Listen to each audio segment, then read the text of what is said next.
দিনটোৰ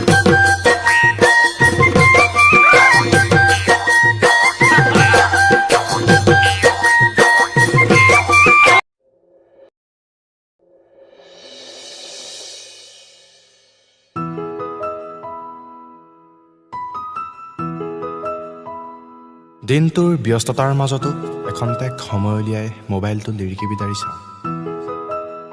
কি জানিবা তোমাৰ মেছেজ আহিছে।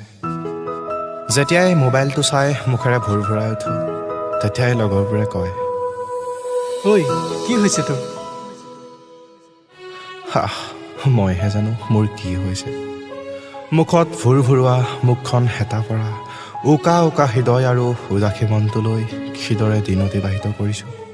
এদিন দুদিন কৰি দিনবোৰ পাৰ হৈ সময়ৰ সোঁতত পৰি মোৰ এতিয়া যৌৱনত ভৰি দিছে।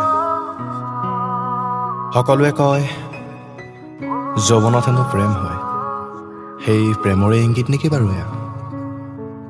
প্ৰেমে ভৰাই ভৰ যৌৱনত দেখা ৰঙীন ৰঙীন সপোনবোৰে মনটো কিবা ফাগুনত অহা বাউলি বতাহ জাকৰ দৰে উৰা মাৰে দূৰ দূৰণিৰ কৰবাৰ অজান দেশলৈ, য'ত মাথো তুমি মই আমাৰ প্ৰতিবিম্ব, নীলা আকাশ আৰু চৌদিশে শীৰ্ষিত হৈ পৰি থকা বিশাল বিশাল শিল, আৰু তাৰে এটা শিলৰ ওপৰত আমি দুয়ো বহি থৰ লাগি চাই আছিলোঁ সিটোৱে আনটোলৈ। এনেদৰেই ভাৱনাৰ সাগৰত কাল্পনিক দৃশ্যপটৰ মাজত উঠিবাহি ফুৰোতেই যেতিয়া আকৌ লগৰটোৱে কয়, ঐ কি ভাবি আছ তই? মুখত পুনৰ মিচিকীয়া হাঁহি মাৰি কওঁ, নাই একো ভবা নাই। হঠাৎ ইফালে সিফালে ঘূৰি চাওঁ, অনুভৱ হয় যেন তুমি মোৰ কাষতে আছা।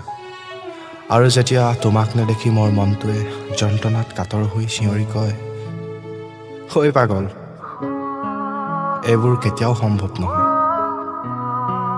এইবোৰ মাথো কল্পনা।